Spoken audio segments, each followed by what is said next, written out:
There are two things that I think that great leaders need to have: empathy and perspective. And I think these things are very often forgotten. Leaders are so often so concerned about their status or their position in an organization, they actually forget their real job. And the real job of a leader is not about being in charge, it's about taking care of those in our charge. And I don't think people realize this, and I don't think people train for this. When we're junior, our only responsibility is to be good at our jobs. That's all we really have to do. And some people actually go get advanced educations so that they can be really good at their jobs, accountants or whatever, right?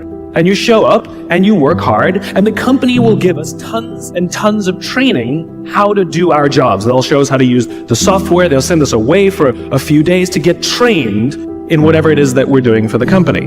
And then they expect us to go be good at our jobs. And that's what we do. We work very hard. And if you're good at your job, they'll promote you. And at some point, you'll get promoted to a position where we're now responsible for the people who do the job we used to do, but nobody shows us how to do that. And that's why we get managers and not leaders. Because the reason our managers are micromanaging us is because they actually do know how to do the job better than us. That's what got them promoted. Really what we have to do is go through a transition. Some people make it quickly, some people make it slowly, and unfortunately some people will never make that transition at all. Which is we have to go through this transition of being responsible for the job and then turning into somebody who's now responsible for the people who are responsible for the job. And as I said before, one of the great things that is lacking in most of our companies is that they are not teaching us how to lead. And leadership is a skill like any other. It is a practicable, learnable skill. And it is something that you work on. It's like a muscle. If you practice it all the days, you will get good at it and you will become a strong leader. If you stop practicing, you will become a weak leader. Like parenting, everyone has the capacity to be a parent. Doesn't mean everybody wants to be a parent, and doesn't mean everybody should be a parent. Leadership is the same. We all have the capacity to be a leader. Doesn't mean everybody should be a leader, and it doesn't mean everybody wants to be a leader. And the reason is because it comes at great personal sacrifice. Remember, you're not in charge, you're responsible for those in your charge. That means things like when everything goes right, you have to give away all the credit. And when everything goes wrong, you have to take all the responsibility. That sucks, right?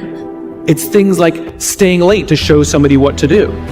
It's things like when something does actually break, when something goes wrong, instead of yelling and screaming and taking over, you say, try again. When the overwhelming pressures are not on them, the overwhelming pressures are on us. At the end of the day, great leaders are not responsible for the job. They're responsible for the people who are responsible for the job. They're not even responsible for the results.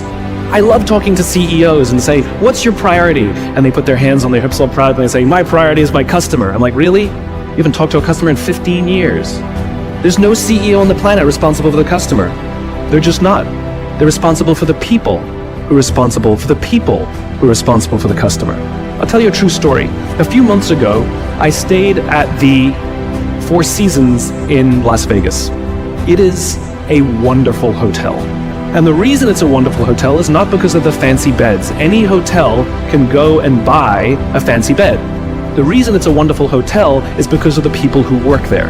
If you walk past somebody at the Four Seasons and they say hello to you, you get the feeling that they actually wanted to say hello to you. It's not that somebody told them that you have to say hello to all the customers, say hello to all the guests, right? You actually feel that they care. Now, in their lobby, they have a coffee stand. And one afternoon, I went to buy a cup of coffee, and there was a barista by the name of Noah who was serving me. Noah was fantastic. He was friendly and fun, and he was engaging with me, and I had so much fun buying a cup of coffee, I actually think I gave 100% tip, right? He was wonderful. So as is my nature, I asked Noah, do you like your job? And without skipping a beat, Noah says, I love my job. And so I followed up. I said, what is it that the Four Seasons is doing that would make you say to me, I love my job? And without skipping a beat, Noah said, throughout the day, managers will walk past me and ask me how I'm doing, if there's anything that I need to do my job better. He said, not just my manager, any manager. And then he said something magical.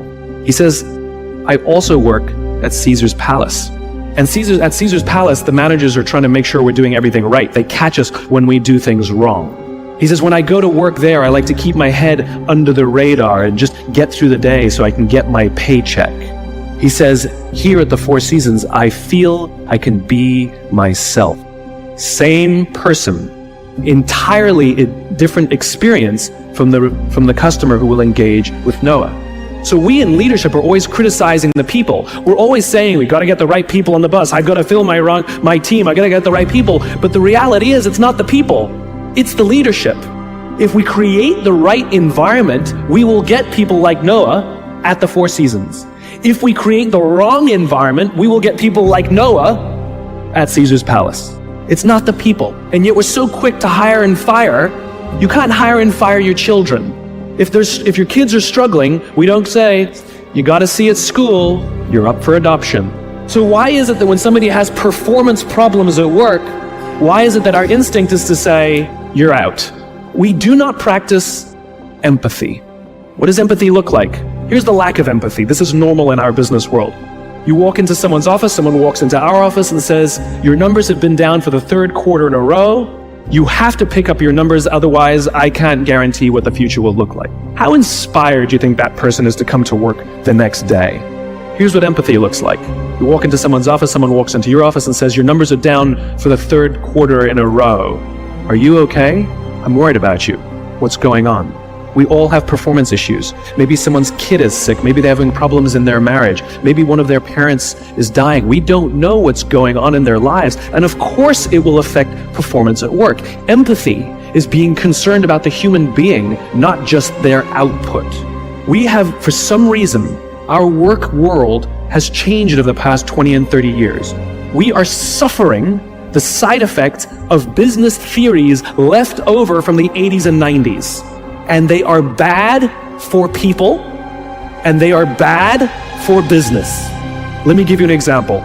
The concept of shareholder supremacy was a theory proposed in the late 1970s. It was popularized in the 80s and 90s. It is now standard form today. You talk to any public company and you ask them their priority and they say maximize shareholder value. Really? That's like a coach prioritizing the needs of the fans over the needs of the players. How are you going to build a winning team with that model? But that's normal today. We don't even perceive it as broken or damaged or wrong or outdated. Remember, the 80s and 90s were boom years with relative peace and a kinder, gentler Cold War. Nobody was practicing hiding under their desks in school anymore. We are no longer in those times. These are no longer boom years. These are no longer peaceful times, and those models cannot work today. Here's another one. Mass layoffs. Using someone's livelihood to balance the books, right? It's so normal in America today that we don't even understand how broken and how damaging it is, not only to human beings, but to business. You know, companies talk about how they want to build trust and cooperation, and they announce a round of layoffs. Do you know the quickest way to destroy trust and destroy cooperation in a business, literally in one day? Lay people off, and everyone gets scared. Right? Can you imagine sending someone home to say, honey, I can no longer provide for our family because the company missed its arbitrary projections this year? And forget about the people who lost their job. Think about the people who kept their jobs. Because every single decision a company makes is a piece of communication. And the company has just communicated to everybody else, this is not a meritocracy. We don't care how hard you work or how long you've worked here.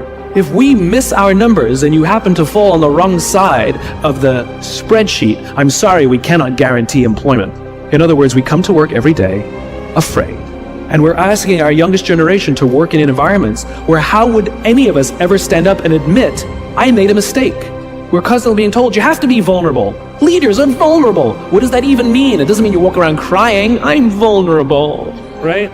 No, what vulnerability means is you create an environment in which someone feels safe enough to raise their hand and said, I don't know what I'm doing. You've given me a job and I haven't been trained to do it. I need help. I made a mistake. I screwed something up. I'm scared. I'm worried. All of these things no one would ever admit inside a company because it puts a target on your head in case there's another round. And so we keep it to ourselves. And how can a company ever do well if nobody's ever willing to admit they made a mistake, that's scared, or they don't know what they're doing? And so we've literally created cultures in which every single day, everybody comes to work and lies, hides, and fakes. And we're asking our youngest generation to work and succeed and find themselves and build their confidence and overcome their addiction to technology and build strong relationships at work. We're asking them to do this, and these are the environments we've created. We keep saying to them, you're the future leaders. We're the leaders now. We're in control. What are we doing? This is what empathy means.